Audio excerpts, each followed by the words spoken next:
What happens when a cartoon pushes a royal too far and ends with sirens, handcuffs, and international shock?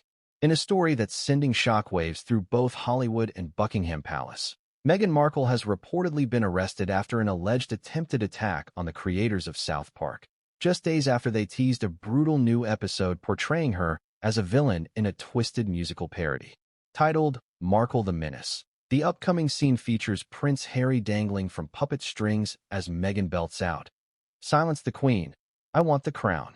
But behind the humor lies a much darker truth: how satire, rage, and public humiliation collided to unleash a scandal no one saw coming. What drove Meghan to the breaking point? And how far did she really go to silence the mockery? What we've uncovered will stun you.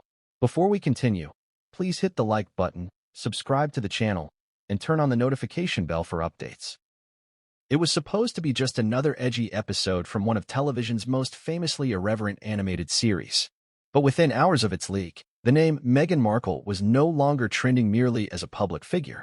It was trending in connection with a violent outburst, a shocking arrest, and a confrontation that has now rocked both the entertainment and royal worlds to their core. The target? Not a political official, not a member of the British establishment, but the creators of South Park themselves, Trey Parker and Matt Stone, after news broke that they were preparing an all-new musical parody episode called Markle the Menace. Within the walls of Hollywood, where satire, scandal, and spectacle often blend into one, no one expected the real-life fallout from a comedy concept to erupt this quickly or this dangerously. But what unfolded, according to multiple eyewitness accounts and insiders, wasn't a scripted storyline, it was a real-world crisis. And at the center of it all, a woman once celebrated as the glamorous American princess, now allegedly involved in a criminal charge no royal biographer could have imagined: attempted murder. This is not tabloid fiction. This isn't an exaggerated punchline. It is, by all initial appearances, the dark convergence of personal grievance, public image collapse, and a cultural moment that spiraled out of control. The report, initially treated as a hoax, was confirmed as LAPD arrived on the scene at a production office believed to be used by South Park's writing team. By the time the sirens had faded, one thing was certain: Meghan Markle had been placed in handcuffs. The charge?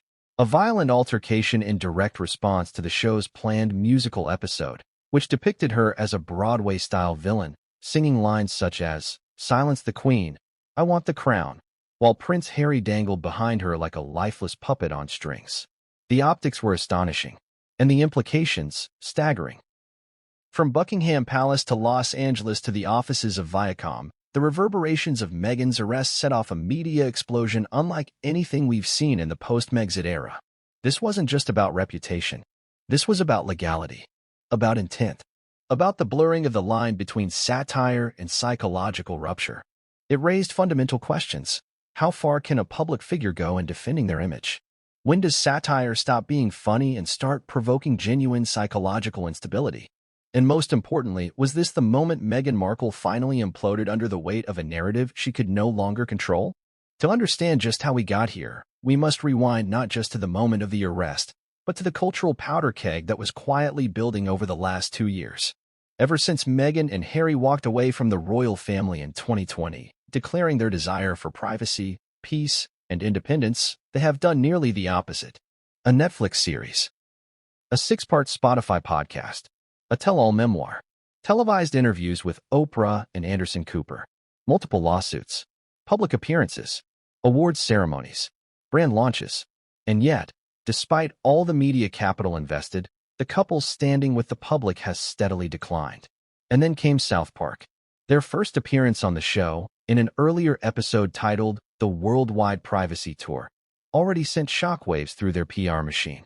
Though unnamed, the characters were unmistakably modeled after Harry and Meghan, a ginger prince and his biracial wife traveling the world demanding privacy while doing media blitzes and holding signs that said, "Stop looking at us." The satire was merciless, and it hurt. Sources close to the couple at the time claimed Meghan was devastated, humiliated, and seething. Yet she remained publicly silent. There was talk of legal action. It never materialized. The episode aired, the world laughed, and Meghan moved on, or so we thought. But behind closed doors, resentment was festering. Because satire doesn't just mock, it exposes. And when the public laughs in agreement, it signals something deeper, that the myth has been punctured, that the mask has slipped, that the audience no longer believes in the version of you that you've carefully constructed. That, above all else, is what Meghan has spent years fighting against. So when news leaked that South Park wasn't finished with her, not by a long shot, something snapped. The planned new episode, described as a full-scale musical parody, would be more direct, more theatrical, and more brutal than the last. Titled Markle the Menace, the cartoon would feature Meghan as a maniacal villain in a red gown, storming a royal gala, knocking over monarchs, and singing Broadway-style lyrics while her husband, depicted as a soulless puppet, flopped behind her helplessly. It was theatrical, ridiculous, satirical, and devastatingly on the nose. According to insider leaks from the animation team, the musical number was designed to ridicule Meghan's obsession with image and power, portraying her as someone who believes the world owes her the throne, even as the crowd applauds others. Silence the Queen, I want the crown, she belts in the fictional scene, while cartoon guards watch in horror. For Meghan, this was no longer satire. This was war. And so, the story goes, she acted. Initial reports from bystanders near the animation studio suggest that Meghan entered the building disguised, reportedly wearing sunglasses, a scarf, and a trench coat. What followed, though still under police investigation, included a verbal confrontation, a threat, and, according to one source, a physical assault attempt directed at one of the producers. Authorities were called. By the time the situation was contained, Meghan was taken into custody for questioning. While lawyers immediately swarmed the case, some working to reduce the charge, others focused on the greater PR damage already done. Because Meghan's arrest, whether justified or not, instantly changed the narrative. For the first time, the public wasn't merely skeptical of her motives, they were now questioning her stability. And this is the core of the story, the center of the storm. It's not just about whether Meghan committed a crime. It's about why this happened in the first place. It's about the dangerous intersection between fame, ego, media scrutiny, and emotional unraveling. And it's about the irony that someone who spent years trying to control how the world sees her may now be remembered not for her royal wedding, not for her humanitarian work, not even for her documentaries, but for one headline. Arrested for attacking a cartoonist. This video will unpack it all. We'll walk you through the shocking sequence of events, from the musical leak to the arrest. We'll show you inside the South Park writing room, and explain what this new episode would have exposed. We'll reveal what Meghan reportedly screamed as she was taken into custody, and why those words could haunt her for the rest of her career. We'll also analyze the psychological patterns that led here. What pressure points did satire hit that no interview ever could? Why did this parody push Meghan further than the Netflix backlash or even the British tabloid war? What is it about being laughed at, not attacked, not criticized, but mocked, that can shatter even the most carefully maintained public persona? And finally, we'll explore what this means going forward. Can Meghan recover from this? Will she face legal consequences? Could this be the final blow to her public credibility? And how will Prince Harry, once again depicted as a powerless pawn, react to yet another catastrophe with his name attached? Because if South Park's musical number was Sue, it began with whispers. Fragments of an unconfirmed story surfacing across anonymous forums, rapidly shared screenshots, and a few cryptic tweets. At first, no one believed it. Meghan Markle arrested? That alone sounded like sensationalism on steroids. A figment of imagination concocted by some tabloid-obsessed blog or click-hungry social media account. But by the second hour, the chatter grew louder. Then came a blurry video, flashing red and blue lights outside an office complex in West Hollywood. A woman, her face obscured by a hoodie and large sunglasses, was seen being led into the back of a black and white cruiser by uniformed LAPD officers. By hour 3, TMZ posted a grainy still frame. The caption read only 2 words, developing story. What followed over the next 24 hours became one of the most surreal cultural turning points in recent memory. Meghan Markle, former actress, Duchess of Sussex, philanthropist, mother of 2, and global celebrity, had been detained by police following what was described by sources close to the South Park production as a targeted verbal and physical altercation that escalated into a potential felony-level event. The location? A private creative suite in Los Angeles tied to one of South Park's long-running production partners. The alleged motive? An explosive confrontation following the leak of an animated musical number that depicted Meghan as a tyrannical villain in an upcoming South Park episode titled Markle the Menace. The most damning detail of all, the confrontation, according to early reports, wasn't verbal alone. It allegedly involved aggressive physical threats, property damage, and in the words of one eyewitness, a very real intention to do harm. Let's piece this together from the beginning hour by hour. 10:47 a.m., the leak. It started with a post on an anonymous entertainment gossip board. A user claimed to have access to internal South Park production notes and leaked a description of the upcoming episode. At the center of the leak was a Broadway-style musical number with Meghan Markle front and center, singing a villainous solo while Prince Harry appeared as a puppet hanging limply from strings. The song's lyrics, gleefully shared by the leaker, were aggressive, satirical, and designed to mock Meghan's alleged quest for power. "Silence the Queen. I want the crown. No more rules to hold me down. My puppet prince will dance and frown, while I wear fate's blood-red gown." Within minutes, the post went viral. Multiple social media users began sharing memes of Harry with literal puppet strings, adding captions like, "Guess who's dancing now?" or "Markle the Menace, coming soon to tear your dignity apart." 11:32 a.m., the escalation.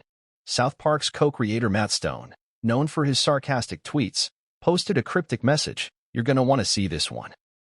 It's a real crown dropper."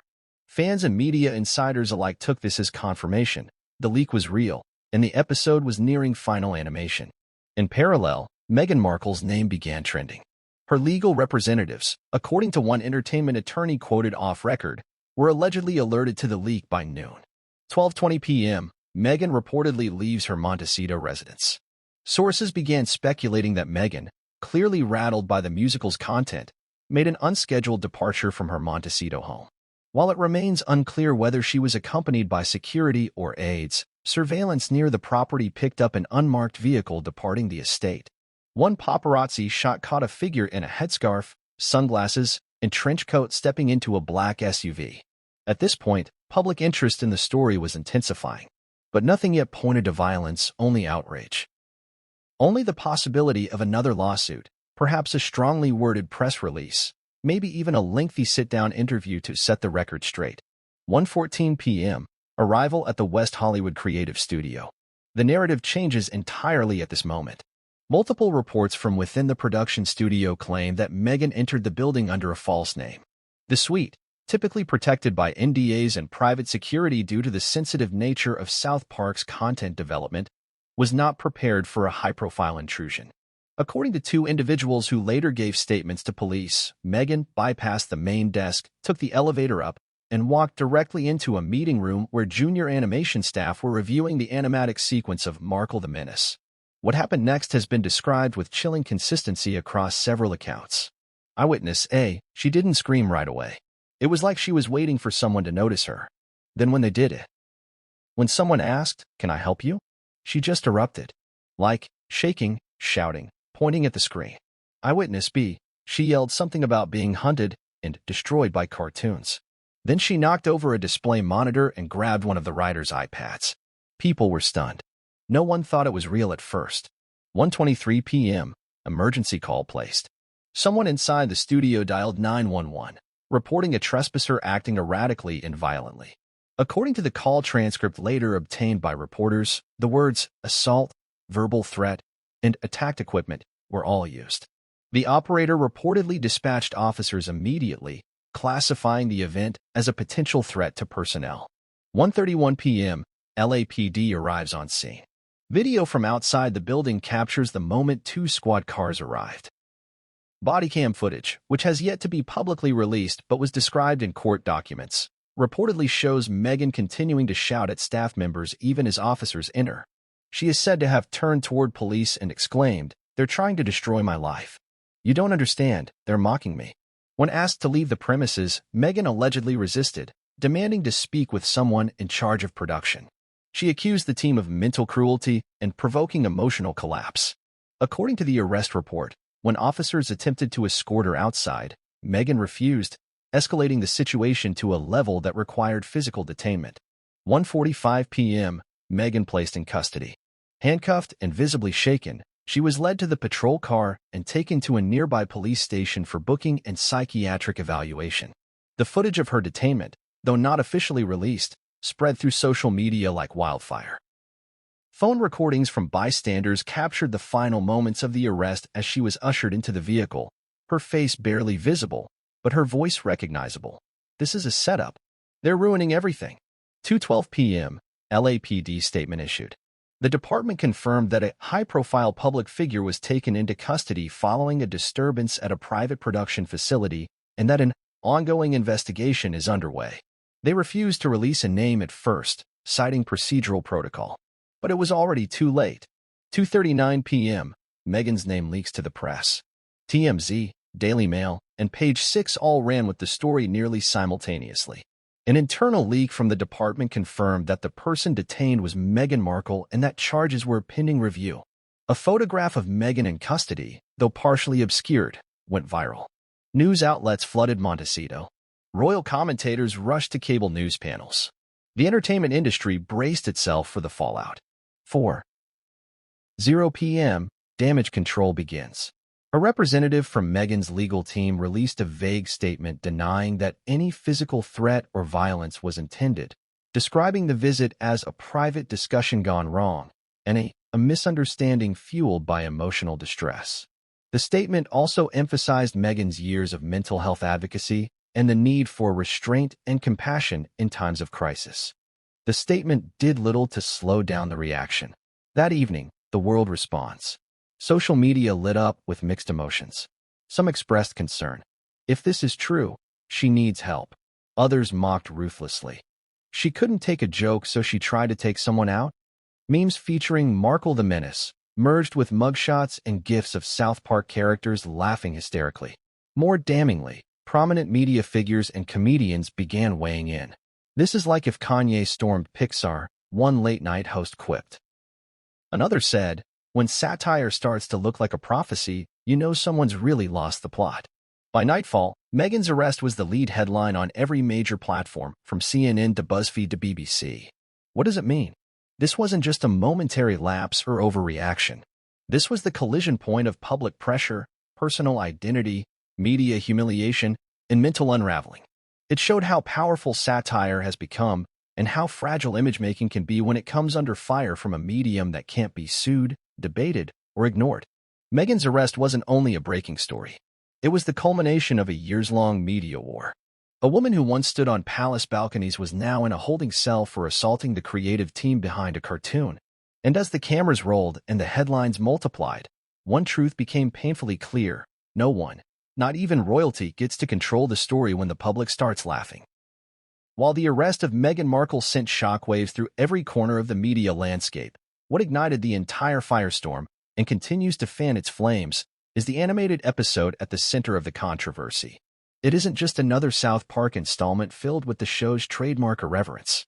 It's something far more explosive, a full-scale, Broadway-style musical parody titled Markle the Menace, designed to mock not only Meghan herself, but the entire media-industrial complex she and Prince Harry have helped create since exiting the royal family. The episode, which was originally scheduled for release 3 weeks after the incident, is now being delayed for security reasons, but a full leak of the script and several behind-the-scenes visuals have already surfaced. What they reveal is nothing short of a calculated satire loaded with biting commentary, layered symbolism, and theatrical brutality. South Park, never known for subtlety, decided to go all in. And Meghan Markle was the centerpiece. From leaked storyboards, internal memos, and a full transcript of the musical sequence, this section breaks down what South Park intended to broadcast and why it struck such a raw nerve before it even aired. The plot: a crowning disaster in song.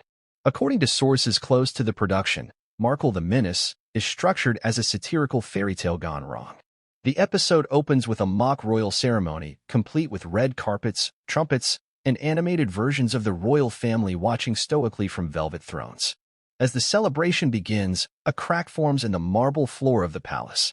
From the opening, Meghan bursts forth, dressed in a Her entrance is accompanied by crashing cymbals and a musical overture reminiscent of Disney's most iconic villain introductions.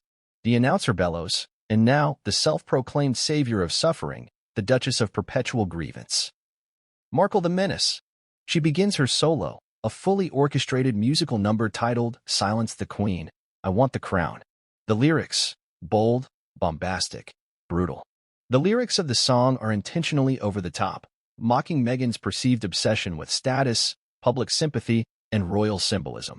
In one section, she croons, "They shunned me once in halls of gold. They said I couldn't play their role. So now I rise, with strings and fire, to claim the throne of my desire."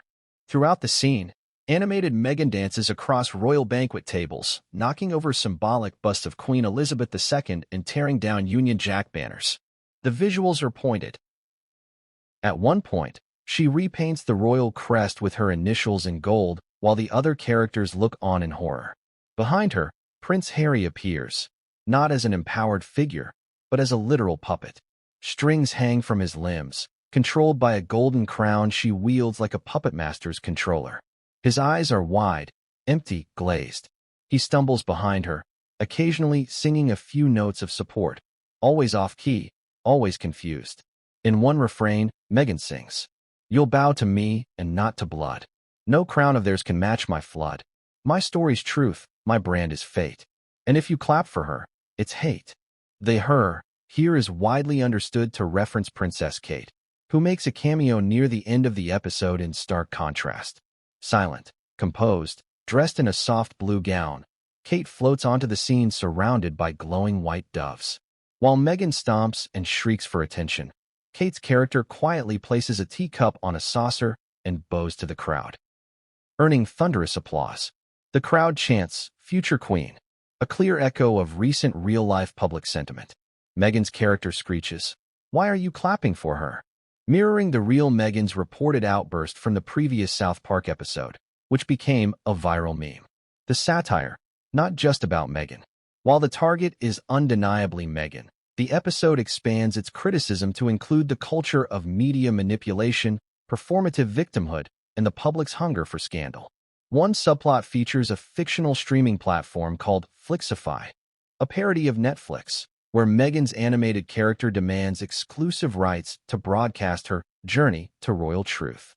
At one point, she is shown pitching a 10-part docuseries titled Crownless but Caged. She screams at the animated Flixify executive when he hesitates. "If you don't air it, you're complicit in monarchy-fueled misogyny." Another scene mocks podcast culture.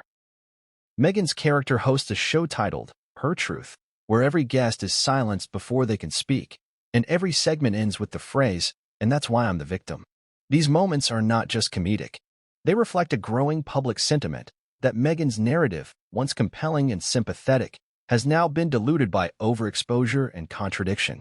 South Park didn't invent these critiques. It condensed them, exaggerated them, and gave them form through song, dance, and cartoon absurdity. Why the musical format? The choice to stage Markle the Menace as a musical wasn't random. South Park's creators have a long history with theatrical satire, most notably their smash hit Broadway production, The Book of Mormon. According to a leaked email from Matt Stone to a writing team member, the musical format was selected because it allows us to tell an outrageous story with maximum emotion and minimum filter. In other words, when real-life absurdity reaches a tipping point, musical satire is the only way to truly capture it. The musical also allowed South Park to portray Meghan's perceived delusions of grandeur in the most exaggerated form possible. It paints her as a power-hungry, spotlight-addicted antagonist who sees every slight as a crown stolen, and every applause for someone else as an act of betrayal. Reaction inside the studio before the incident. Before the arrest, those working on the episode reportedly felt both excitement and anxiety. A storyboard artist told a reporter anonymously, "We knew it was going to hit hard. We had no idea it would provoke this kind of real-life explosion." Writers and animators joked about having South Park panic buttons installed. It was meant to be funny, until it wasn't. Another crew member described the mood after the musical lyrics were finalized. "There was a moment of silence. We knew we'd crossed into something bigger than comedy. We'd hit a nerve the world was already trying to ignore." The show's philosophy: make fun of everyone, especially those who demand seriousness. Trey Parker and Matt Stone have long argued that the core power of South Park lies in its equal opportunity satire. No one is off limits. They've roasted celebrities, religious figures, politicians, activists, even themselves. What makes the Meghan storyline unique is the speed and intensity of the backlash before the episode even aired. According to people close to the show, Markle the Menace was never about personal vendetta. It was, in their words, a response to a public figure who built her brand on being watched, adored, and believed, but who now demands that all scrutiny be banned and all laughter redirected. The musical, then, was the creator's answer to a modern paradox. How can someone claim victimhood while commanding global attention, multi-million-dollar deals, and the power to dominate media cycles? South Park's answer is the same one they've given to dozens of inflated egos before. You sing. You dance. You get turned into a cartoon. And if you can't laugh at yourself, you probably shouldn't be in the spotlight. The postponement and future airing. Following Meghan's arrest, Comedy Central released a statement postponing the episode's release in light of ongoing legal events. However, executives confirmed that the episode would still air, possibly with minor edits, but not structural changes. Industry analysts predict that once it does, it will become one of the most watched episodes in the show's history. But the episode's impact has already been felt. Even without a full public viewing, the idea of Markle the Menace has created a cultural moment. It has forced conversations about satire, privilege, mental health, media obsession, and the cost of constant self-branding. It has made millions laugh, but also pause. It has exposed what happens when the pursuit of narrative control collides with the blunt, unfiltered power of animated comedy. And it has shown the world that once satire begins to sing about you, it's no longer your story. To truly grasp the gravity of the Meghan Markle, South Park showdown, and why it culminated in a literal arrest, we must trace the steps that led here. This wasn't a sudden explosion. It was the slow combustion of public opinion, media overexposure, and relentless image management. A storm years in the making, where every appearance, interview, lawsuit, and strategic silence formed part of a combustible trail, and satire simply lit the match. This section lays out the critical timeline of events, beginning long before Markle the Menace was even an idea in the South Park writers' room. Phase 1. The Oprah interview, March 2021. This moment was seismic. In March 2021, Meghan and Harry sat down with Oprah Winfrey for a highly promoted and carefully managed primetime interview. Airing across millions of screens, the couple pulled back the curtain on their exit from royal life and made multiple explosive claims. Meghan said a royal family member questioned the skin color of her unborn son, Archie. Harry described feeling trapped. In royal tradition, both claimed the palace offered no support for Meghan's mental health struggles. The public's initial reaction was divided but intense. Many praised the couple's candor. Others felt the interview, filled with grand declarations but thin on verifiable facts, represented the beginning of a victimhood narrative wrapped in celebrity gloss. But regardless of opinion, one thing was clear: Meghan and Harry were no longer just former royals. They were rebranding as global truth-tellers, with media control now entirely in their hands. Phase 2. The media pivot, from royals to entertainers, 2021 to 2022.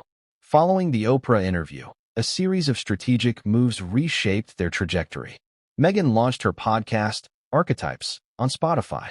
Harry released his memoir, Spare, revealing deeply personal and often controversial stories, ranging from losing his virginity in a field behind a pub to fights with his brother, Prince William.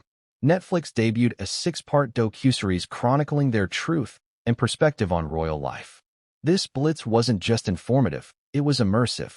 Every piece of content pushed the narrative of injustice, personal struggle, and a fight against a hostile institution. But by mid-2022, the tone in public commentary began to shift. The content, rather than feeling fresh or insightful, started to feel rehearsed, repetitive, overcalculated. Critics noted inconsistencies.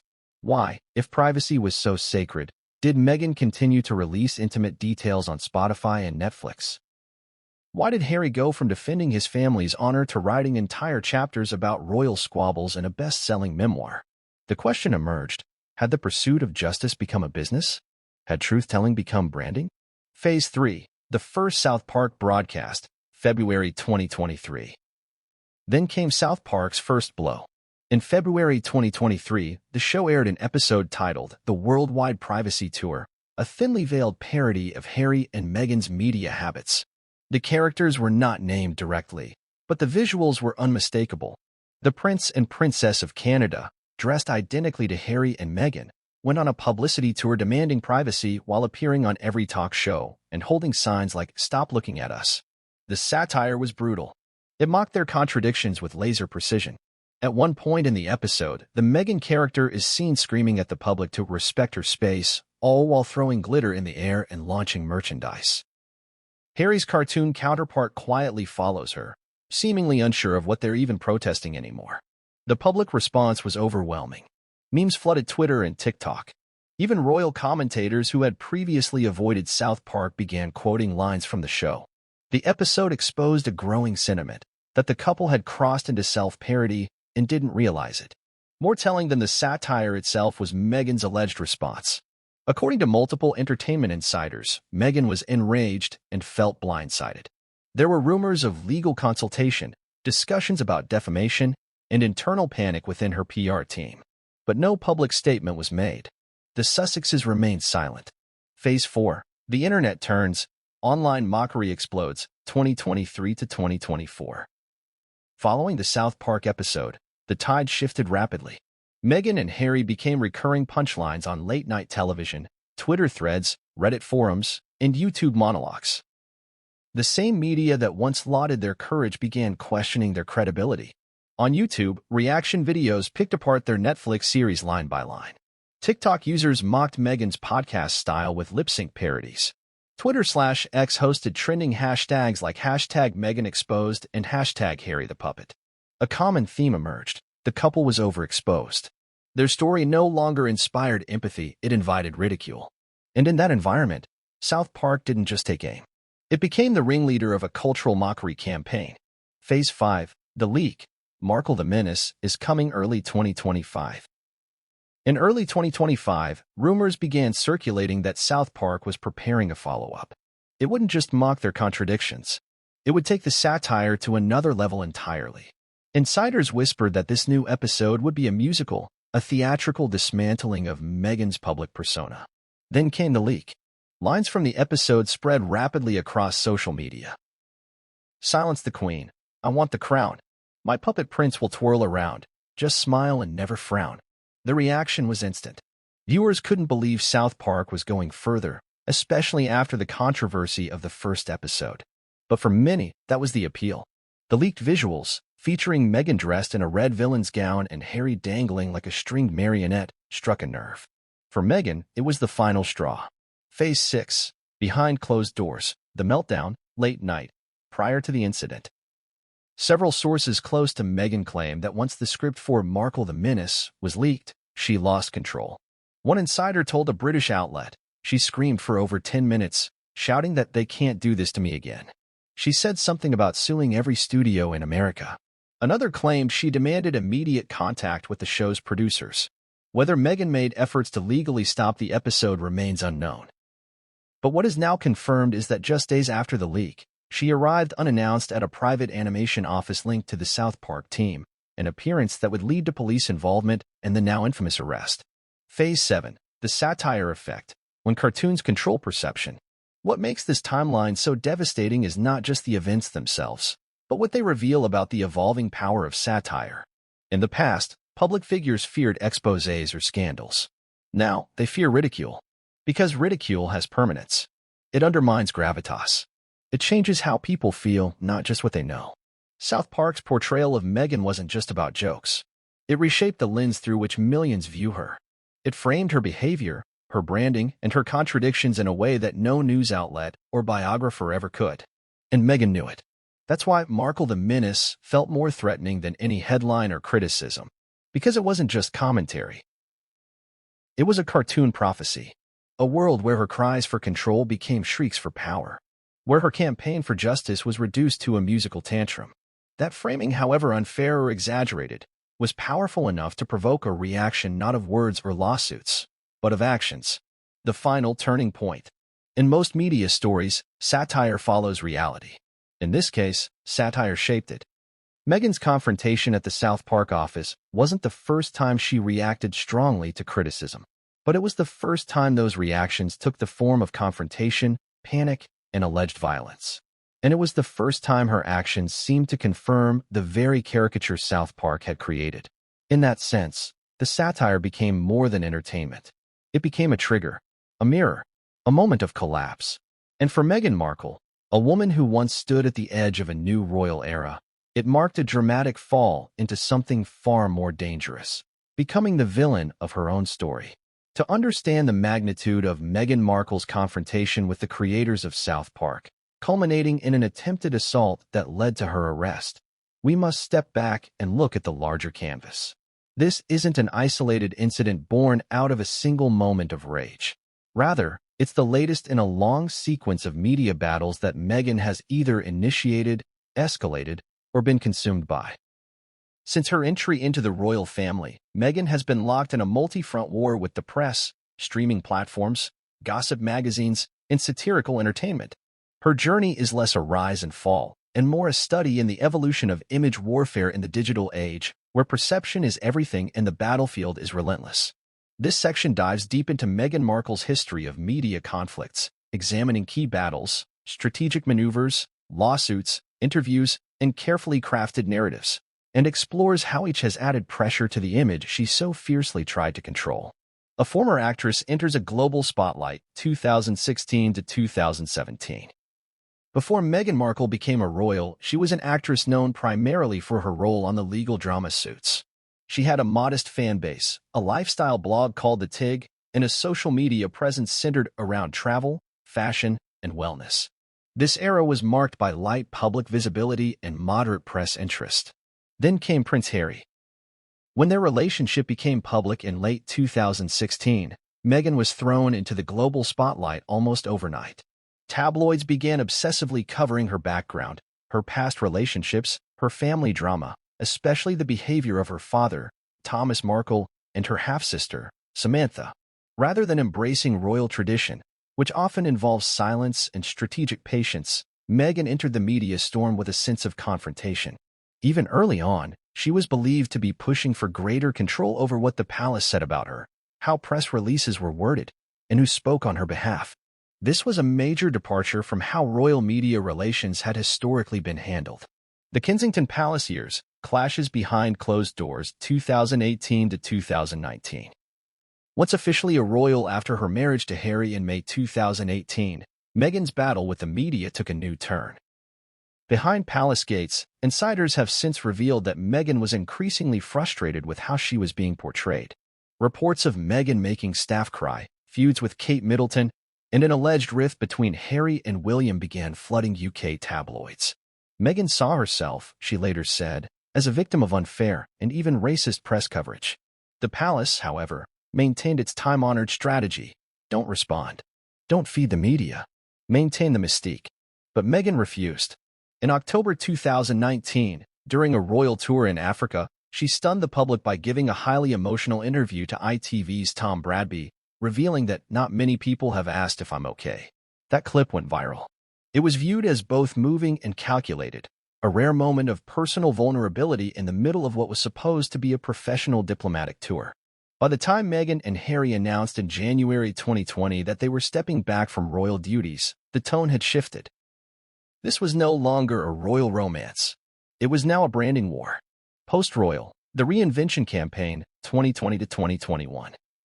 Once out of the palace, Meghan Markle entered what could be described as Phase 2 of her media war, the era of strategic reinvention. With no royal restraints, she and Harry launched a full-scale brand expansion from their Montecito compound. The media output was aggressive and multi-platform. Multi-million-dollar deal with Netflix. Multi-million-dollar deal with Spotify. High-profile partnerships with Oprah Winfrey, including that infamous primetime interview. Public donations, activism, and appearances at events promoting social justice and mental health awareness. A children's book. A podcast aimed at deconstructing stereotypes about women. From the outside, it looked like a masterclass in rebranding. But cracks were already forming beneath the polished surface. Several projects floundered. The Spotify deal became strained due to production delays and lukewarm listenership. The Netflix documentary received mixed reviews. Her children's book failed to generate buzz. Critics accused her of being more focused on aesthetics and narrative control than substance. More importantly, the public's perception was changing. What started as admiration began tilting toward suspicion. The lawsuit against the Mail on Sunday, 2019 to 2021. Perhaps the most high-profile legal battle in Meghan's media history was her lawsuit against the Mail on Sunday for publishing a private letter she had written to her father. The case dragged on for years, becoming a media event in itself. Meghan won a partial victory in 2021 when a judge ruled the letter's publication breached her privacy. But the win came at a cost. During the trial, it was revealed that Meghan had authorized her aides to brief the authors of Finding Freedom, a flattering biography. This was despite initial denials. Her credibility was dented. Critics said she was trying to control the media while hiding her own strategic leaks. While she won the case, she lost something arguably more valuable, the benefit of the doubt. The Spotify split and the grifters' comment, 2023. In 2023, Spotify unceremoniously parted ways with Meghan and Harry after releasing just one podcast season. The $20 million deal reportedly yielded only 12 episodes, and Spotify executives were not pleased with the performance. But the real firestorm came when Spotify executive Bill Simmons, also a podcaster, publicly blasted the couple. "I wish I had been involved in the Meghan and Harry leave Spotify negotiation," he said on his podcast. The grifters. "That's the podcast we should have launched with them." The remark went viral. It cut deep because it resonated with a growing public perception that Meghan and Harry were more focused on monetizing their story than living it. This moment was pivotal. It wasn't the British tabloids slamming Meghan. It was a U.S. media executive, one of their own. A strategy of litigation, control, and emotional appeals. Throughout all of these confrontations, Meghan Markle's strategy remained consistent. Frame the narrative around emotional hardship and victimhood. Use the court system to challenge stories and content. Elevate her platform through high-profile interviews and partnerships. Deploy public statements that position her as silenced, mistreated, or wronged. But this strategy had diminishing returns. The more she tried to control the narrative, the less authentic she appeared. The more she litigated, the more it seemed she couldn't take criticism. And the more emotional her appeals became, the less people seemed willing to listen. By the time South Park entered the picture, Meghan had already been through years of narrative management. She was used to controlling the story. When that control was shattered by cartoon caricatures, she had no script left. The South Park provocation, the one platform she couldn't tame. What made South Park so dangerous was its immunity to the tactics that had previously worked. Satire, by its nature, cannot be sued easily. It operates in the realm of parody, protected by free speech laws and cultural tradition. Meghan couldn't sue them to silence them. She couldn't out-interview them. She couldn't deliver a teary sit-down to offset the damage. And that reality created a psychological powder keg. In her mind, perhaps this wasn't just another show mocking her. It was the collapse of her strategy. It was proof that control was finally out of reach. And for someone who had spent years crafting and defending her image with surgical precision, that was more than humiliating. It was intolerable. Conclusion: a history written in headlines. The Meghan Markle media war wasn't simply a string of controversies. It was a long-form battle to dominate the narrative in a world that never stops talking.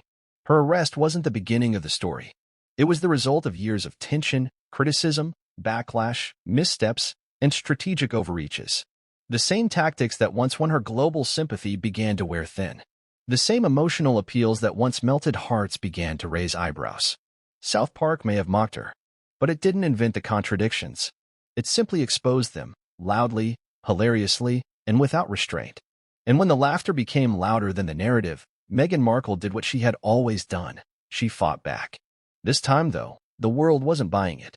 It was a moment that shocked even those familiar with the volatile relationship between Meghan Markle and the media. Reports flooded in across digital platforms, from celebrity gossip sites to mainstream global outlets. Meghan Markle had been arrested following an alleged attempted assault on the creators of South Park. The surreal nature of the headline was almost difficult to comprehend.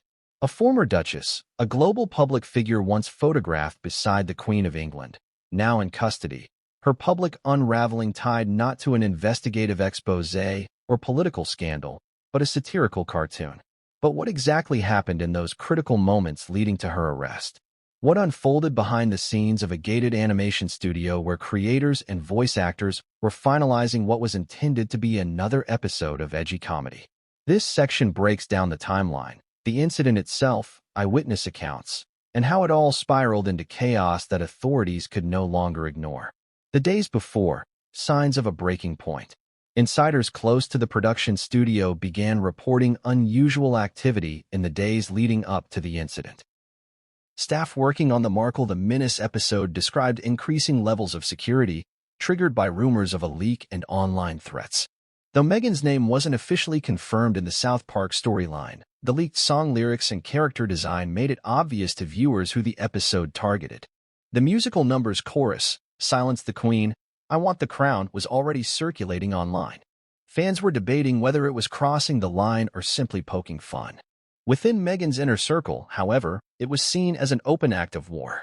Sources confirmed that Meghan was particularly outraged at the portrayal of Harry as a literal puppet, with strings being pulled by her in scenes timed to theatrical music. To Meghan, this was more than mockery. It was humiliation. Private calls to representatives, legal teams, and publicists were reportedly frantic. One source close to her PR firm said she felt cornered. She said this was the final insult, and she wanted to confront someone directly. It is still unclear whether Meghan intended to physically show up at the studio when she boarded her SUV that morning. But what happened next would guarantee her presence would become far more than a headline. It would be a case file. The location, inside the South Park studio. South Park's writers and animators were reportedly gathered in one of their usual secured production offices, a building in the greater Los Angeles area often used for post-production and final edits.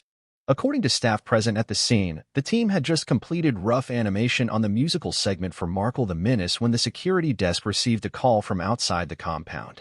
It was Meghan, and she wasn't alone. Security footage reportedly shows her exiting a black SUV accompanied by an unidentified female aide and a male driver, demanding to be let in. The video, according to several media outlets who have since viewed it under law enforcement clearance, captures Meghan pacing, visibly agitated, gesturing with her arms, and showing a phone screen to the security personnel, reportedly footage from the episode or leaked images from the musical sequence. At this point, guards reportedly contacted South Park's internal security team. But by the time they reached the entrance lobby, Meghan had already breached the side gate, allegedly opened by a distracted assistant who thought she was an expected guest. The confrontation, escalation inside the studio. What happened inside the studio lobby was not captured in full, but audio from the building's emergency intercom was later released to law enforcement and paints a dramatic picture. Shouting, glass clinking, an alarm triggered, and then a scuffle. 3 studio employees later testified anonymously to media outlets that Meghan stormed into the main hallway shouting, "How dare you mock my family? You think this is funny?" She allegedly demanded to speak with the show's creators, Trey Parker and Matt Stone, both of whom were on site. When told they were unavailable, Meghan reportedly grew more frantic. She continued shouting, referring to the leaked lyrics, calling them libel and designed to incite hatred. A few minutes later, according to internal witnesses, Trey Parker himself approached from a back hallway to de-escalate the situation. That's when things spiraled. The alleged attempted assault. According to multiple sources familiar with the police report, Meghan, upon seeing Trey Parker, allegedly lunged forward, shouting, "You think I'm a joke? Say it to my face." Security intervened immediately, but not before a clipboard was thrown across the room. The clipboard, which had been used by a production assistant, struck a studio door and shattered its plastic cover. No one was physically injured, but South Park's internal legal counsel classified the incident as an attempted assault based on Meghan's aggressive approach and verbal threats. The Los Angeles Police Department arrived on the scene just 8 minutes after the call. Officers reportedly found Meghan being held at the front desk area by 2 security staff. She was described in the preliminary police notes as visibly distressed, non-compliant with commands, and verbally confrontational. She was placed in handcuffs and escorted into the back of a squad car. Video footage of the arrest, recorded by a bystander from a neighboring lot, shows Meghan shouting, "You'll regret this. I'm protecting my name," as police close the door. Aftermath, press, PR, and the world reacts. News of the arrest spread like wildfire. Social media was flooded with clips of the police car leaving the studio, accompanied by speculative captions ranging from sympathetic to scathing. Major outlets initially questioned the validity of the story until LAPD confirmed the arrest publicly. Within hours, a statement was released from Meghan's legal team. It read, "Our client has been the subject of a relentless smear campaign and unprovoked character attacks. While emotions ran high, there was no intention to harm or threaten anyone. We are cooperating fully with authorities." But the damage was already done. Clips from South Park's upcoming episode trended across Twitter/X and YouTube. Memes of Meghan's red carpet appearances juxtaposed with her studio outbursts dominated TikTok. Hashtags like #Markle meltdown, #royal arrest, and #cartoon crisis trended globally. Even traditionally pro-Sussex media outlets struggled to defend the situation. One columnist for a well-known online outlet wrote, "Meghan's fight to preserve her dignity in a cruel media world is understandable. But walking into a studio to confront satirists? That's not strength. That's a loss of control." The unseen stakeholders, royal family silence, and industry whispers. As the world dissected the footage and debated what it meant, one institution remained silent: the British royal family. No statements were issued from Buckingham Palace, Kensington Palace, or Clarence House. Prince Harry, who reportedly was not in California during the incident, has not commented publicly either. But insiders suggest the palace was briefed privately by British security services, given the global implications of the arrest and Meghan's still controversial links to the royal institution. According to one former royal aide, there's relief that this happened on U.S. soil, not theirs. Meanwhile, Hollywood insiders began whispering about the risks of working with Meghan. Several unnamed producers allegedly began pulling back on projects previously greenlit for collaboration. One major streaming executive was quoted anonymously. "She's officially too hot to handle. You can't threaten creators in this town, not even with lawyers. But physically confronting them? That's career suicide." Conclusion: a moment that will be remembered forever. Meghan Markle's arrest outside the South Park studio was not just another celebrity scandal. It was a cultural reckoning. A moment where narrative control clashed violently with the one platform immune to spin, satire. And the result was explosive. The Duchess who once charmed the world now faces legal charges, PR disaster, and the lasting legacy of being the first royal figure in modern history arrested over a cartoon. Whether she intended it or not, Meghan made herself the main character of the very script she wanted to shut down. The world barely had time to blink before the media exploded. Meghan Markle's arrest following her alleged attempted assault on South Park producers was not just news, it was seismic. Within hours, the internet ignited, tabloid front pages screamed, and newsroom panels rushed to cover what became one of the most surreal and unexpected scandals of the decade. A former royal at the center of a criminal investigation over a cartoon? It was too sensational to ignore. But this wasn't just a viral media moment. It was a defining rupture, sending shockwaves through three very distinct but deeply intertwined domains: the global press, the entertainment industry, and the monarchy itself. Each responded in their own way, some with silence, some with satire, and some with subtle but significant distancing. Let's break down the immediate and longer-term reactions from each of these major spheres of influence and how they've shaped the narrative since the dramatic events at the South Park studio. Media reaction, a feeding frenzy across continents. As soon as the news broke, major global news outlets sprang into action. CNN, Sky News, The New York Times, The Sun, The Guardian, TMZ, and countless digital tabloids competed to confirm, reframe, and spin the breaking story. The headline combinations were endless and relentless. Meghan in meltdown, Duchess arrested after cartoon showdown. Royal rage, Meghan Markle lashes out at South Park creators. From palace to police car, Meghan's fall from grace continues. News anchors debated whether this arrest marked the end of Meghan's media empire. Columnists rehashed every South Park reference, using the satirical lens of the episode to contextualize the entire saga. Memes flooded social media. TikTok creators performed reenactments. YouTube commentary channels went live. For conservative-leaning outlets and British tabloids, the arrest was vindication. For years, they had framed Meghan as manipulative, media-obsessed, and thin-skinned. Now, they had something concrete to latch onto, a physical outburst that seemed to support their portrayal. One British journalist wrote in a Sunday column, "She tried to burn down the monarchy with a smirk." But now she's been singed by a match she struck herself. This isn't the media turning on Meghan. It's Meghan finally showing who she's been behind the curtain all along.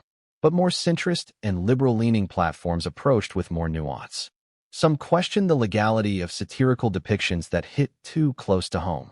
Others explored the psychological toll of sustained public scrutiny, especially on women of color in high-profile roles. Still, few could mount a full defense for her behavior. The incident also sparked debate over press freedom.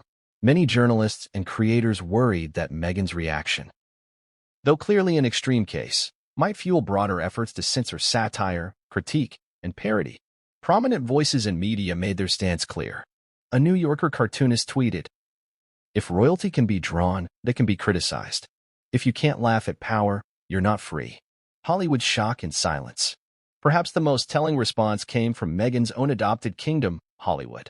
In the past, the industry had largely stood behind the Sussexes, treating them as royalty-adjacent celebrities with valuable global clout. Meghan had secured multi-million-dollar deals with Netflix, Spotify, and Penguin Random House. Her activism aligned with many progressive voices in the industry, making her a symbol of modern change. But following the arrest, that support cracked. While no official statements came from major studios or streaming services, whispers within the industry suggested panic behind closed doors. Meghan had not only attacked fellow creatives, she had done it in a way that could have endangered staff and violated the cardinal rule of Hollywood: never become a liability. According to anonymous insider reports, 2 active projects featuring Meghan as a producer were quietly paused, while legal teams assessed reputational risk. One major director who had previously expressed interest in collaborating with her pulled out of a documentary-style pitch just days after the arrest. A studio source reportedly said, "No one wants to work with someone who might show up unannounced and start a war over a script. She lost control, and that makes her dangerous." Hollywood's response wasn't loud, it was careful. The industry doesn't announce exile. It simply stops calling. Even her close celebrity allies were noticeably silent. Oprah Winfrey did not issue any public comment. Serena Williams, a longtime friend, made no mention of Meghan in her social media posts during the week of the arrest. Tyler Perry, who once offered the couple his home as refuge, stayed off the topic entirely. The silence said what words couldn't. Meghan had crossed a line, and Hollywood was watching closely to see how the story unfolded before re-engaging, if it ever would. The monarchy's strategic stillness. As media and Hollywood frantically dissected the scandal, Buckingham Palace held its silence. No official statements. No leaks. No royal sources close to the family giving sly quotes to the press. Just a wall of quiet. But the silence was strategic and deeply symbolic. For a family institution that thrives on stability, routine, and careful image control, the palace's refusal to even acknowledge the incident signaled its final detachment from the Sussex drama. The message was clear: Meghan is no longer our concern. Privately, royal insiders revealed that King Charles had been briefed about the arrest almost immediately. So had Prince William and Princess Catherine. The royal press team reportedly held emergency meetings, not to react, but to coordinate silence across all communication channels. One former palace aide told reporters anonymously, "The most powerful response was no response. This wasn't a royal scandal. It was an American one." Still, Meghan's arrest did ripple through royal narratives in subtle ways. The following week, Princess Catherine made a surprise appearance at a children's hospital, radiant, composed, and warmly received. Tabloids quickly drew comparisons: Meghan in handcuffs, Kate handing out teddy bears. Prince William, meanwhile, delivered a keynote speech on youth leadership in Europe and was praised for his steady hand during global chaos. His brief comment about the importance of mental resilience in public life was interpreted by some as a veiled reference. And Charles, ever the tactician, quietly approved increased security detail for royal events, citing safety concerns due to increased volatility in public spaces. Though the royals didn't speak about Meghan, they acted like a monarchy shedding a problem, not mourning a loss. Public division, a war of narratives. Public reaction was, predictably, split. To critics of Meghan, especially those in the UK, the arrest was proof of what they had suspected all along, that her public persona was a carefully constructed facade and that her true character was emotionally volatile and entitled. To her supporters, however, the arrest reignited discussions around emotional abuse, racism, and the toll of media harassment. They argued that Meghan's reaction, while extreme, came after years of unjustified mockery and dehumanization. A trending tweet from a fan account read, "How many times can you poke someone before they break?" She was mocked, lied about, and parroted endlessly. South Park went too far, and now we're blaming her for not staying silent. But this sympathy, while loud, was not widespread. Polls conducted by US and UK agencies in the weeks following the arrest showed sharp drops in Meghan's favorability. In one UK survey, 72% of respondents said they believed the arrest reflected poor character. In the US, her approval rating among independents, previously her largest base of support, plunged by 22%. Worse still, Google Trends showed a spike in searches like Meghan Markle breakdown, "Is Meghan okay?"